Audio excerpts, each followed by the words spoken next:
আসসালামু আলাইকুম বন্ধুরা, দেশে কিংবা দেশের বাইরে থেকে যে যেখান থেকে আপনারা আমাকে দেখছেন, আই হোপ যে আপনারা সবাই ভালো আছেন, সুস্থ আছেন। সো বন্ধুরা, আপনারা থাম্বনেল দেখে অবশ্যই বুঝে গেছেন আজকে আমি কি নিয়ে ডিসকাস করব। এই যে রেন ওয়ার্ডটি রয়েছে, এই ওয়ার্ডটির আগে শুধু একটি করে লেটার আমি চেঞ্জ করব, দেখবেন যে অনেকগুলো নতুন নতুন ওয়ার্ড তৈরি হবে। হ্যাঁ, তো এই যে লজিকটা আছে, এইভাবে যদি আপনি লজিক লাগিয়ে শিখেন, দেখবেন যে ওয়ার্ডগুলো বেশি মনে থাকবে। হ্যাঁ, আপনাকে কোনো প্রেশার দিয়ে ওয়ার্ডগুলো মনে রাখতে হবে না, আর দেখবেন শিখতেও মজা লাগবে।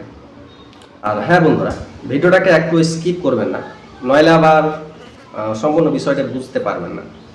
তো ভিডিও স্টার্ট করার আগে আমি একটাই কথা বলবো, যদি চ্যানেলে প্রথমবার ভিজিট করে থাকেন অবশ্যই চ্যানেলটাকে সাবস্ক্রাইব করে নেবেন এবং পাশের অল নোটিফিকেশানকে অন করে দেবেন।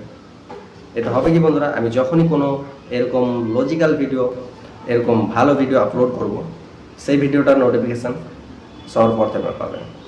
তো চলেন বেশি দেরি না করে ভিডিওটা স্টার্ট করি। তো বন্ধুরা, এই যে রেন ওয়ার্ডটি রয়েছে, এই রেনের মিনিং হচ্ছে, এই রেন ওয়ার্ডটির অর্থ হচ্ছে বৃষ্টি। এই রেনের আগে আপনি বি লাগিয়ে দেন, হয়ে যাবে ব্রেন, মানে মগজ বা ঘিলু। এই রেনের আগে আপনি জি লাগিয়ে দেন, হয়ে যাবে গ্রেন, মানে খাদ্যশস্য। এই রেনের আগে ডি লাগিয়ে দেন, হয়ে যাবে ড্রেন, মানে নালা বা নর্দমা। এই রেনের আগে আপনি টি লাগিয়ে দেন, হয়ে যাবে ট্রেন, মানে রেলগাড়ি।